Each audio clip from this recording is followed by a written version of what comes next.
Good evening, Scotland, and welcome to this Wednesday edition of The Hour. Not just any old Wednesday, though. No. 1st of December. 1st of December, so much going on today. Advent calendars have been open. What'd you get? Well, no chocolate, Stephen, because I thought it would be a cheek if I didn't do drop a dress size along with the girls. So just a picture for me of a little donkey. Nice.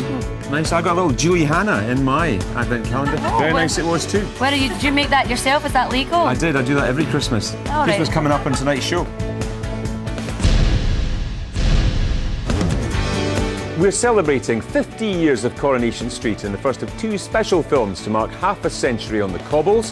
Fashion expert Julie Hannah helps the ladies pick the perfect Christmas party frock, and we get into the spirit with mixologist Andy Gemmell with the best in vodka cocktails. Plus we catch up with Scottish secret millionaire Tony Banks and the lives he's changed. Welcome back to The Hour. This snowy tea time. Now then, Stephen, if money was no object, what would you do and who would you treat first?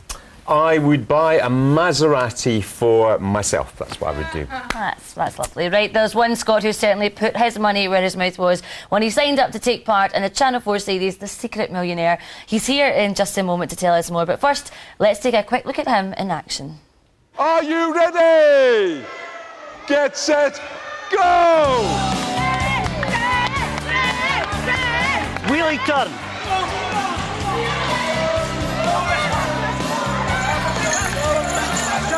Keep going straight. You're nearly there. You're nearly there. Come on, You're you nearly there. greens! Remember, greens are good for you. That's a bit better.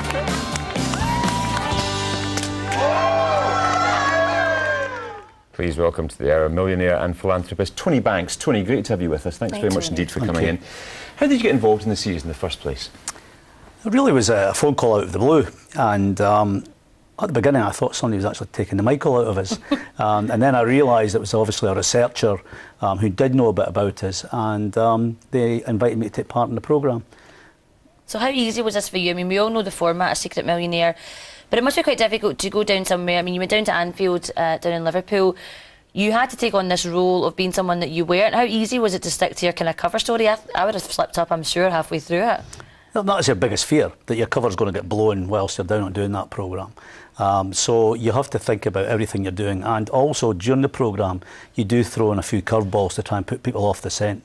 I think the key thing about Secret Millionaire is not just the help that it gives, but also the buttons that it presses with you, and it certainly happened in this episode, didn't it? Yeah, it did, and I think that's part of taking part in the programme. You've got to prepare yourself for some curveballs getting thrown at yourself and some of the emotions that you may be hiding away for a number of years coming out. There was two charities or organisations that really struck a chord with you, hit a nerve, and that was Combat Stress and Daisy UK. Now, I know you're an army man, you're trained kind of not to show any emotion, if you like. How difficult was that? Because I know at the end, I remember watching it and I was crying, especially when David from Daisy UK. How difficult was it to try and keep your emotions at bay? I think you do try and do that, and the director was getting very frustrated with me because it was a bit like Mr. Spock, no emotions. Mm-hmm. But because you're in such an intense programme and you're around a lot of things and a lot of emotional things for 18 hours a day, there comes a point when you just have to break and it just builds up on you and you just have to let go. And I think that was a good thing. Actually letting go was a good thing. Mm-hmm. But was it difficult for you as well? Because you go down there, there are so many worthwhile causes all over the world, up and down the country. Is it difficult for you to decide, A, how much money you're going to give, and B, who you're going to give it to? That must have been quite a difficult decision to make. Yeah, I think it is, and I think during the first programme that I made, you'll see me actually toying with that dilemma in my head, because it's quite an emotional one, because you can't help everybody. You just can't. No, you can't, that's the thing. And you have to make a decision. But someone in your position might be expected to help everyone. That's the thing, because we're all critics when we watch that show, don't we? We're like, how much is he going to give? Who is he going to help out? But you're right, you can't help everyone. That's the bottom line. I never had a preconceived idea about how much money I'd give away. There is actually a minimum that you have to give away to take part in the programme, and you have to agree to do that. But eventually, because you get to know the charities, part of the dilemma is how much do you actually want to help them, and part of that is how big a cheque you're going to write. Well, that first programme was just over a year ago, so you've been back for an update now. Let's take a look at what's happening now. Here we go. Tony learned that he too needed to confront tragedies from his own past. Since she came back from the Falklands, you never had a heart. Before Secret Millionaire, I thought I'd dealt with the loss of my brothers. I knew deep down, no, you've not dealt with it. Now, Tony's returning to Anfield to honour his commitments.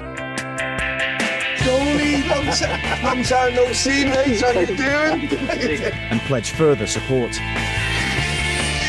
All you're doing is getting parachuted into people's lives for a short period of time. And it's what you do after that that's probably, to me, was always a greater concern. So that's where we are now. How's the programme changed you, Tony? I think it made me realise that there'd been areas of my life that I'd neglected and other areas of my life that I'd shelved away and maybe not dealt with some of the consequences of the emotional side of that. So it's really allowed me to take a great interest in the charities, particularly Combat Stress and Daisy UK.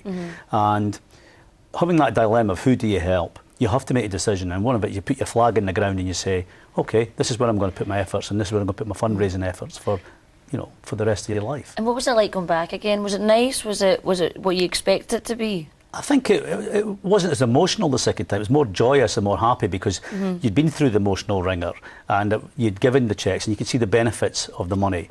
And I think, you know, going back to the Falklands was a huge thing for me.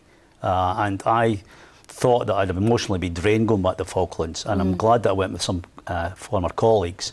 But it was more like a joyous, I mean, the only way I can really describe it was like finding God. It really was an uplifting experience, and it wasn't a sad experience going back to the Falklands. And I wish I'd actually done it years ago. So we see the stuff on camera, obviously, but are you on an ongoing basis in touch with the people who were in the original film? Yeah, basically Daisy UK is one that we've kept in touch with. We've made an ongoing commitment to help them. And Combat Stress. I'm heavily involved with Combat Stress, the charity now, part of their appeal board to try and raise £30 million to fund outreach teams to help ex-veterans who are suffering from, you know, mental health problems in the UK. Well, I know it's going to be a silly question, but no regrets? You're glad you did that show? There's no losers in that show. And I think everybody's a winner, and that's, you know, that's the great thing about it. It doesn't matter if somebody gives away 40 pence or gives away 40 million. There is really no losers in that programme. Wow.